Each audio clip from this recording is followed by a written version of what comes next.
Hello everyone, আসসালামু আলাইকুম। আমি সঞ্জিতা বলছি চিটাগং থেকে। কেমন আছেন আপনারা সবাই? আশা করছি ভালো আছেন। আল্লাহর অশেষ রহমতে আপনাদের সবার দোয়ায় আলহামদুলিল্লাহ আমিও ভালো আছি। চলে আসলাম আপনাদের জন্য নতুন আরেকটা রেসিপি ভিডিও নিয়ে। আশা করি আপনাদের ভালো লাগবে। তো আজকে আমি বানাবো চিকেন দিয়ে আলুর চপ, চিকেন কিমার চপ বানাবো। তো যার জন্য আমি আলু সেদ্ধ হতে বসিয়ে দিয়েছি। আর এদিকে মুরগির বুকের মাংসটা, ব্রয়লার মুরগির, আমি ভালো করে কিমা করে নিচ্ছি। আমি আসলে এভাবে কিমা করতে পছন্দ করি। আপনারা যদি এভাবে না পারেন তাহলে একটু ব্লেন্ড করে ফেললেও হবে। তো আমার কাছে এভাবেই হচ্ছে জুসিনেসটা হয়তো বেশি বজায় থাকে, মানে আমার মনে হয় আর কি। তো যার কারণে হচ্ছে আমি এভাবেই সবসময় কিমা তৈরি করে নিজে। কিমা রেডি করতে করতে এদিকে হচ্ছে আলুগুলো তো বয়েল এসে গেছে, আলুগুলো প্রায় সেদ্ধ হয়ে গেছে। তো আমি এখন চেক করে নেব, চেক করে আলুগুলো নামিয়ে নিব। পানিটা ঝরাতে দেবো, যেহেতু গরম গরম অবস্থায় তো এটাকে আসলে কিছু করা যাবে না। তো যার কারণে একটু নামিয়ে ঠান্ডা হতে দেব। আলুগুলোকে এখন নামিয়ে পানি ঝরাতে দেব। আর একটা ছিদ্রযুক্ত ছাঁকনিতে আমি আলুগুলো ঠেলে দিচ্ছি, যাতে খুব সহজেই বাষ্পটা বেরিয়ে যায় আর তাড়াতাড়ি যেন আলুগুলো ঠান্ডা হয়ে যায়।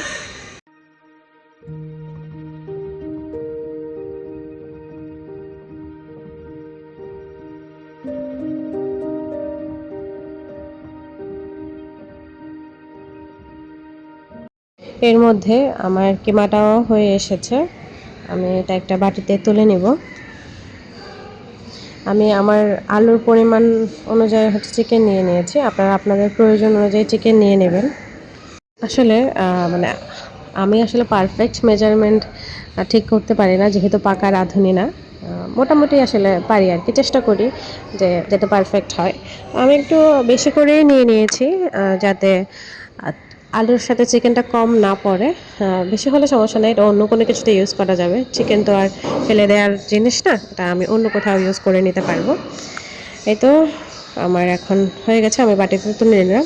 আর আমার যা যা উপকরণ লাগছে আমি এখানে সবগুলোই নিয়ে নিয়েছি। তো এখানে হচ্ছে পেঁয়াজ কুচি করে নিয়েছি ধনিয়া পাতা আর কাঁচামরিচ। আমি কিমাটাকে একটু রান্না করে নেব 2-3 মিনিট। তো এই তো চুলায় একটা পাত্র বসিয়ে দিলাম। পাত্রটা একটু গরম হয়ে এলে এখন দিয়ে দিব পরিমাণ মতো তেল। তো তেলটা দেওয়ার পরেই আমি এখানে কিমাটা দিয়ে নিব। আসলে এখানে 2-3 মিনিট রান্না করলেই হয়ে যাবে, এর বেশি রান্না করতে হবে না। একে তো ব্রয়লার মুরগি, তার মধ্যে তো আমি এটাকে কিমা করে নিয়েছি ভালো করে। তো এত ঝামেলার কিছু নাই, 2-3 মিনিট কুক করলেই হয়ে যাবে। আর আমি যেহেতু বাইরে ভয়েস ওভারটা দিচ্ছি, আমার পাশে একটা নয়েজ শোনা যেতে পারে। প্লিজ একটু ভালো করে নেড়ে চেড়ে ইগনোর করবেন। এক এক করে মশলাগুলো অ্যাড করব। এটা একটু ভালো করে, মানে হ্যাঁ, পেঁয়াজটা একটু ব্রাউন হওয়ার জন্য ওয়েট করছি। হলে আমি এক এক করে মশলাগুলো দিয়ে দিব। পেঁয়াজগুলোর কালার চেঞ্জ হয়ে এসেছে। আসলে আমার যেহেতু জানলায় খুব সুন্দর রোদ আসে, তাই একটু বোঝা যাচ্ছে না।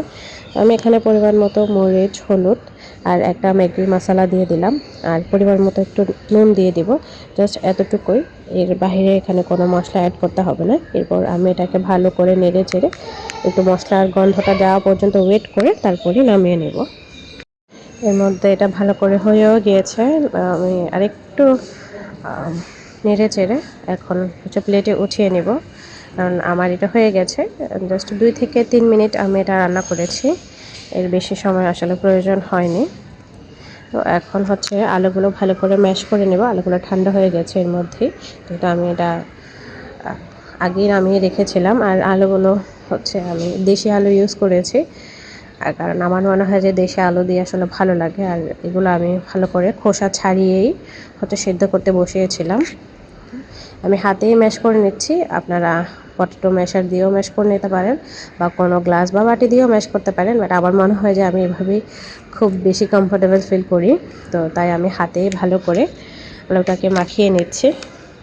ইতিমধ্যে আমার আলুগুলো ম্যাশ করা হয়ে গেছে। তো আমি এখানে, মানে হয় না যে নর্মালি আমরা ভর্তা করতে যা যা লাগে, আমি সেগুলো এখানে দিয়ে নিচ্ছি। একটু পরিমাণ মতো লবণ দিয়ে নিলাম, আর দিয়ে নেব হচ্ছে পেঁয়াজ কুচি। আমার থেকে আসলে পেঁয়াজটা কাঁচা দিতেই ভালো লাগে। তো পেঁয়াজ কুচি দিয়ে নিলাম, সাথে একটু ধনিয়া পাতাও দিয়ে দিলাম।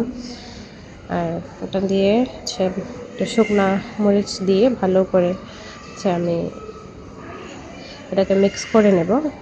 আমার একটু আলু ভর্তাটা ঝাল ঝাল হলেই ভালো লাগে, যেহেতু ভিতরে আমি চিকেনের পুর দিব, তো এটা ঝাল হলে সমস্যা নয়। তো মনে হচ্ছিল যে না, আর একটু ধনিয়া পাতা লাগবে, তো তাই আমি আরও একটু ধনিয়া পাতা অ্যাড করে এটাকে ভালো করে মিক্স করে নেব। তো আমার মিক্স করা প্রায় হয়ে গেছে। এখন আমি একটু সরিষার তেল দিয়ে নেব এখানে। সরিষার তেল দিলে ফ্লেভারটা খুব ভালো আসে, মানে আমার পার্সোনালি খুব ভালো লাগে আর কি। তো তাই আমি একটু সরিষার তেলটা অ্যাড করে দিলাম। আপনারা চাইলে এটা স্কিপ করতে পারেন, এটা আপনাদের পছন্দ মতো আর কি। এটা দিলেও ভালো লাগবে, না দিলেও ভালো লাগবে। আর এখন আমি হাতের মধ্যে নিয়ে একটু ভালো করে চ্যাপটা করে শেপ দিয়ে নিচ্ছি গোল করে, আর ভিতরে হচ্ছে কিমাটা দিয়ে এখন এটাকে একটা শেপ দিয়ে নেব। আপনারা আপনাদের পছন্দ মতো শেপ দিয়ে নেবেন। তো আমি চাচ্ছিলাম একটু লম্বাটে শেপ হবে, তো তাই প্রথমে একটু গোল করে দেখলাম যে কেমন লাগছে, কিন্তু আমার কাছে তেমন একটা ভালো লাগছিল না। তো তাই আমি একটু লম্বাটে শেপ করে নিলাম। এভাবেই আমি বাকি সবগুলো করে নেব। আপনাদের দেখার সুবিধার্থে আমি আবারও একবার দেখিয়ে দিচ্ছি। আমি পরিমাণ মতো নিয়ে হাতে ড্যাব ড্যাব করে হচ্ছে এটাকে একটা রাউন্ড শেপ দিয়ে নিয়েছি। একটু বাঁকা তেরা হলে সমস্যা নাই, এটা ম্যাচ হয়ে যাবে। আর মাঝখানে কিমা দিয়ে এখন চারদিক থেকে এটাকে মুড়িয়ে দিব।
তো আমার সবগুলো তৈরি করা হয়ে গেল। আমি এখন টেক সাইডে রেখে বেসনের ব্যাটারটা তৈরি করে নেব। তো আমি এখানে হচ্ছে বেসন দিয়ে জাস্ট একটু মরিচ, একটু হলুদ আর একটু করে লবণ দিয়ে দিয়েছি। আপনারা চাইলে মরিচটা স্কিপ করতে পারেন, বাট মরিচটা দিলে সুন্দর একটা কালার আসে, যার কারণে আমি একটু মরিচটা দিয়ে নিলাম। এখন এটা ভালো করে মিক্স করে একটা ঘন ব্যাটার তৈরি করে নেব। তারপর চলে যাব এটা ভাজার জন্য। এটা আপনারা চাইলে আগেও করে রাখতে পারেন, আমার সাথে সাথে করেছি আর কি। আমি যেহেতু ইফতারের টাইম হয়ে গেছে, তো আমি এটা সাথে সাথেই রেডি করেছি। বাকি সবগুলো কাজ আমি আগেই করে রেখেছিলাম, বাট ব্যাটারটা আমি করতে ভুলে গিয়েছিলাম। আপনারা একটু আগে করে দিবেন, তাহলে ব্যাটারটা নিজের মধ্যে একটা রেডি হতে সময় পাবে, এই আর কি। যাই হোক, আমি প্যানে হচ্ছে তেল বসিয়ে দিয়েছি, আর এখন এক এক করে সবগুলো বেসনে ডিপ করব। তারপর হচ্ছে ভালো করে মুড়িয়ে নেব, নিয়ে হচ্ছে গরম গরম তেলে এটাকে ছেড়ে দেব।